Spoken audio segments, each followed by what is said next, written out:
Hello and welcome back to our sustainable journey. I'm Steve. Let's tap some trees.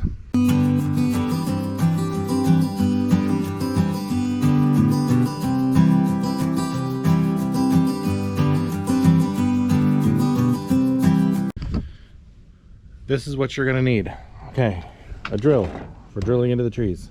You want to go about 1.5 inches to 2 inches into the tree, so that's why I marked it with electrical tape. Just you can buy little things to make that a little fancier, but who cares? For a hobbyist, that's all you need.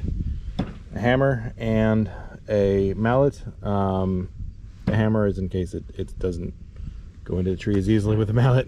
A couple of spiles. So these are what are gonna go into the tree. And then these are the little collection bags that we use. I think you can get these on Amazon. So basically they will hook through that hole right there onto the spile that's in the tree. So we're gonna set up a couple and I'll show you what that looks like in just a second. All right, this is our first tree. It's about 10 inches, so it's only gonna get one. This is where we tapped it last year. So we're gonna go, this year we'll go down a little bit and over. And you're gonna wanna angle it, I don't know if you can see that, slightly, like nothing too crazy. You don't want to do, like 45 degrees, but you also don't want to do a straight 90 because you need to keep the sap flowing.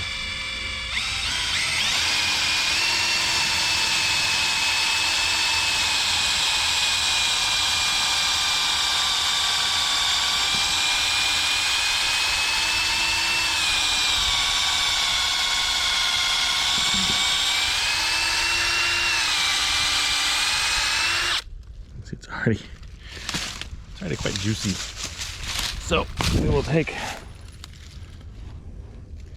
one of our spiles. We're going to pop it in that bad boy. Oh my gosh. I think we're gonna need the hammer.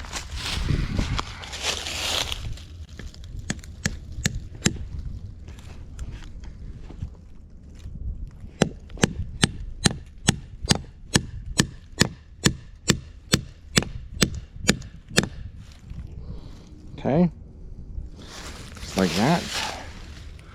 And if you look, I mean, obviously it's already dripping. So then you take this and it will hook on just like that. So it doesn't have to be perfect. And then what will happen is we'll check the bag. It depends on the weather, but usually morning and evening. So we'll come back. You can see it's already, I don't know if you can see that in video, but it's already getting sap going into it. So we'll go do the next one, which one is it? That one. Drill the hole. We'll do the same thing. So on this one, find where we tapped it last time, which is right here. You can see the bark split. We're gonna go on the side. This one's a little bit of a fatter tree. I'm gonna go down a little bit from where it was at last time.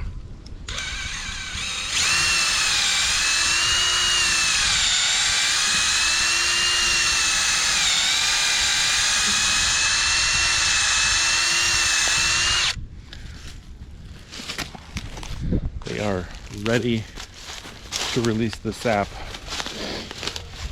Okay.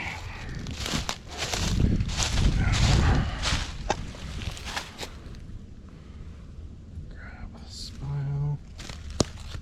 You can see it's already dripping quite a bit.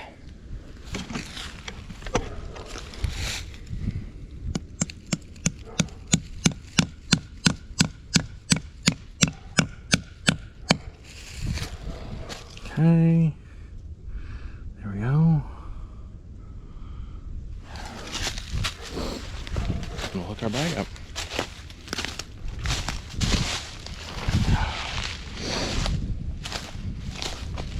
So,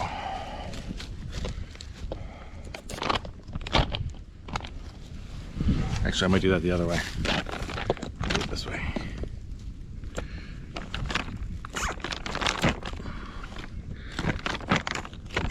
little bit of extra room in there. Oh, come on. There we go. Got it on there. All right, so that will fill up. And then I'm going to do 8 more of these. There's that tree. There's a couple over there. There's one right there. So it's going to be busy. Busy morning. Now, other things that you're going to need. So you want an outdoor boiler. You do not want to boil your sap in your house, because basically boiling water for 12 hours in your house would be a terrible idea. Your wife will kill you, because it'll start peeling. It'll peel wallpaper, and because basically you're releasing all that condensation into the air in your home, and that's a bad idea. So we boil for a while outside. So we get an outdoor boiler. We'll show you that probably in a month when we get to that process, once we have enough.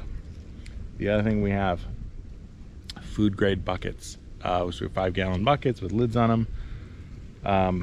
At the end of every day, we'll walk around with one of those buckets, pour the contents of these bags over into the buckets, and then we'll put those buckets in a freezer to keep them cold, because you do not want your sap to ferment, and with the weather getting warm and hot, it would get gross. You do not want to do that. So you want to keep it basically frozen until you boil it, unless you're boiling it every day, which would be silly. For me, for a hobbyist, that would be crazy. What else? You're gonna want to figure out the scales. There's a whole series of video. When we get to that point, we'll show you the scale, the little measuring doodad that we use to make sure that it's the right sugar content. There's a device for that to measure your bricks. What else do we need? Filters. Lots and lots of filters. You can never have enough filters, because what happens is, you can see these, I mean, these are open to the elements, right?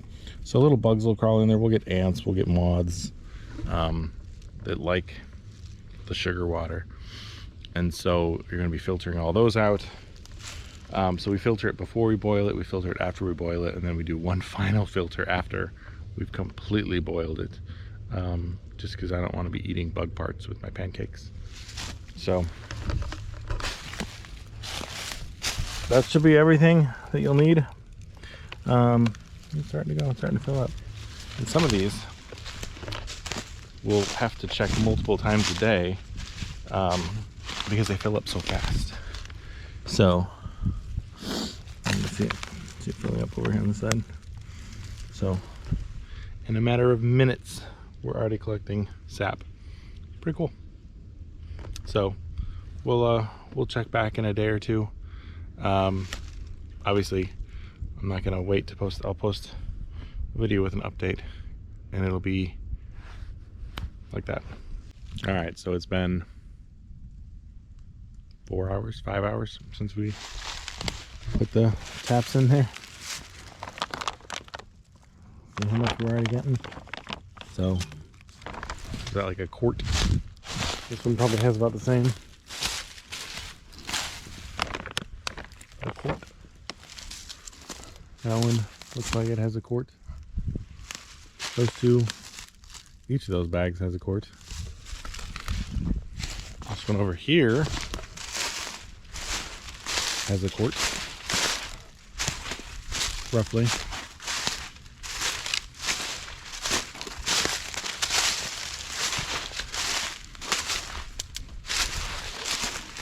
Yeah, got a quart.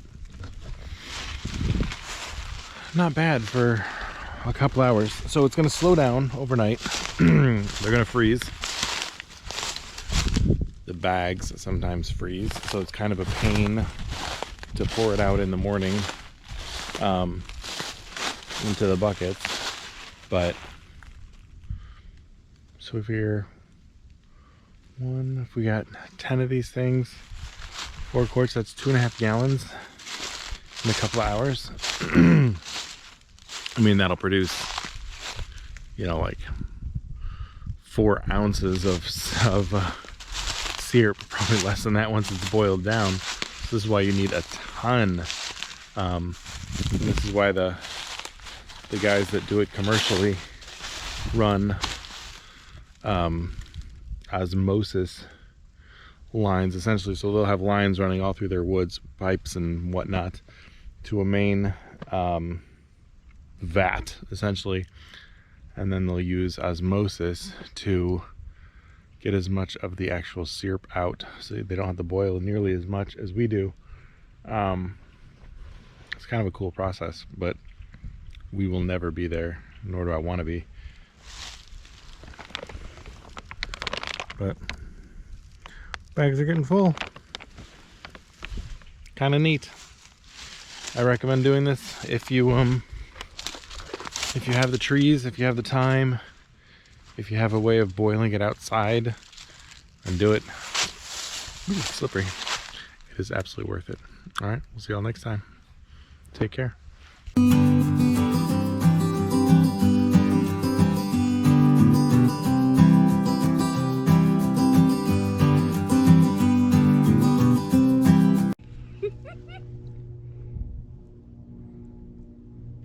All right, so what do we call this? Her first orientation flight. Orientation flight. In a boat? In a Civil Air Patrol Cessna Skylane.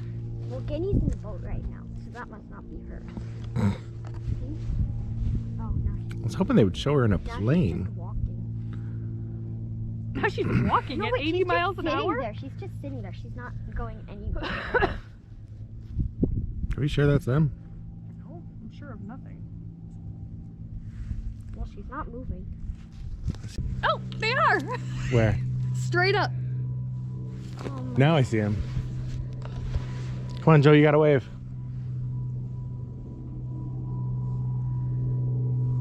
I can't find the plane. What? I can't find the plane in the video. No, there's no way. I don't think this is even gonna capture anything.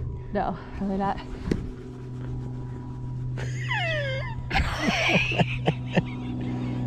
Oh.